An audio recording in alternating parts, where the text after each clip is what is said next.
চকিহালিৰ গোসাইপাৰাত আজি সন্ধিয়া সৃষ্টি হয় এক উত্তেজনাময় পৰিস্থিতি।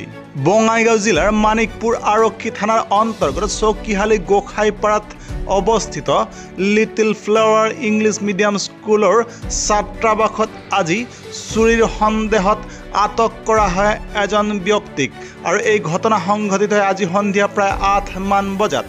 খবৰ অনুসৰি ছাত্ৰাবাসটোৰ চৌহদত প্ৰৱেশ কৰোঁতে ছাত্ৰাবাসটোৰ চকীদাৰ মিতু পাটগিৰিৰ মুখামুখি হয় ব্যক্তিজন আৰু ব্যক্তিজনৰ হাতত থকা মনাত সন্দেহজনক লোৰ বস্তু ইত্যাদি পোৱাত এক হোৱা পৰিস্থিতিৰ সৃষ্টি হয় চৌহদটোত আৰু কিছু সময়ৰ ভিতৰত গোট খাই বহুতো স্থানীয় লোক আৰু অৱশেষত মানিকপুৰ আৰক্ষী থানাৰ আৰক্ষী গৈ উপস্থিত হয় ঘটনাস্থলীত আৰু আটক কৰি মানুহজনক লৈ আহে মানিকপুৰ আৰক্ষী থানালৈ।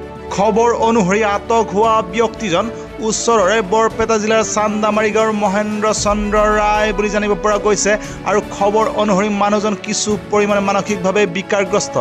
অৱশ্যে মানিকপুৰ আৰক্ষী থানাৰ আৰক্ষীৰ সবিশেষ তদন্তৰ পিছতহে হয়তো সম্পূৰ্ণৰূপে পোহৰলৈ আহিব সমগ্ৰ তথ্য।